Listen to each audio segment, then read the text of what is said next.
Hello, Power fans. It's Mathonical, and you're joining me for round 2 with Oops All Instance. Our opening hand is perfect because we're on the play and have a Force Spike. That's exactly the time when we want to have it.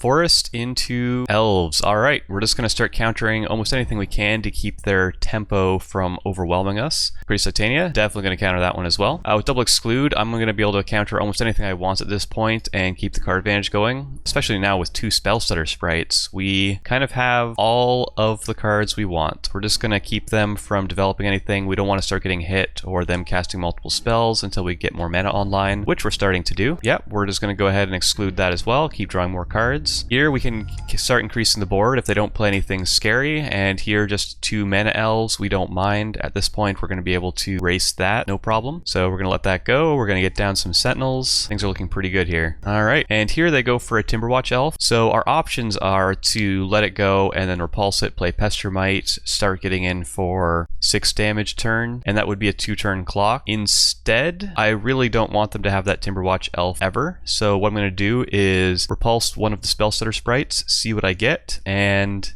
probably just end up casting Spellstutter Sprite to counter it. That's one of the great uses of Repulse. Think Twice is a nice pickup. So we're not looking to win next turn with this, but we are in a very good spot still. Alright, a Think Twice is definitely a problem, so we're going to Think Twice. Thankfully we did find a Counterspell and are able to get rid of that. Our opponent does concede there because we're going to be able to hit in this turn and then next turn and win the game. We do have some pretty good sideboard options for this, namely these gut shots. This is how, if they start getting stuff on the board, we can actually claw back into it. Some people, I did consider bringing in an Annul because if they do ever land a Spider Silk Armor, it might really make it difficult for us to attack, but that doesn't really seem like a good game plan because it's probably better if we just try and get rid of the elves in the first place. I ended up taking the Augur of Bolas out. They're just going to be a little slow. We need to have action every single turn, all like matching them almost the entire way, and just trying to, like, taking turns off to dig for it means they might get a really good develop turn. So I think we need to take the risk and just take those out along with one Think Twice. And that's about it. We're just going to hope to kill their stuff and keep them from getting on the board.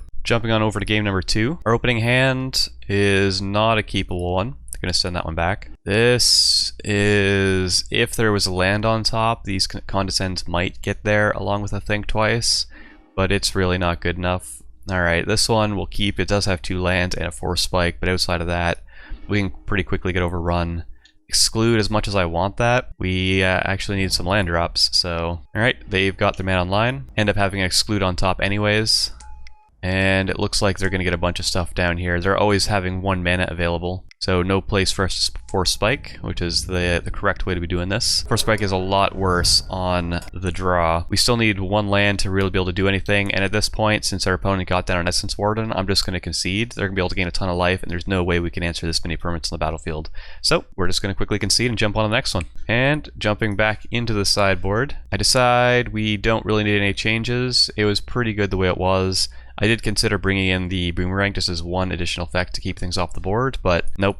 Since we're on the play, the Force Spikes are going to be a lot better, and hopefully we don't have to mulligan down too far. Alright, this opening hand, other than missing a Force Spike, is perfect. We just have to hope nothing too crazy happens on turn 1. And so, we're just going to start off by playing the island, and hope for nothing too crazy, and no play. That is amazing for us. Alright, their turn 2 plays a Well-Wisher. We absolutely can't let that happen. Alright, we're in a pretty good spot. With the Sylvan Ranger, since they tapped out completely, I'm going to go ahead and Force Spike that and cast Accumulated Knowledge. And here, if they don't do anything, we're going to be able to get down the Sentinels, start getting in some damage. Lonely Sandbar, I want to hold that to cycle it. Llanowar Elves, I'm going to let that through since we're currently ahead on the board.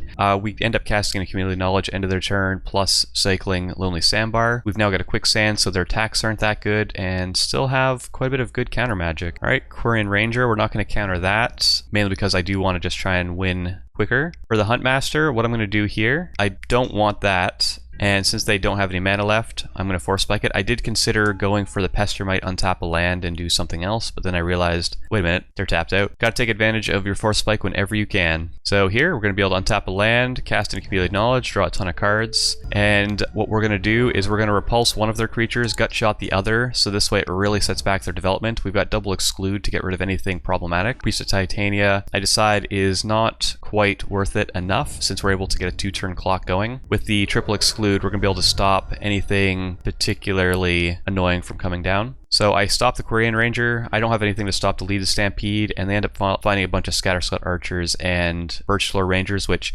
normally would be very good, especially in this situation, but it's just one turn too late. So we end up managing to win this one. It was a bit hairy at times against Elves, but we managed to get the counterspells at the right times and just stayed ahead of them. Thank you for watching, and I'll see you in the next one.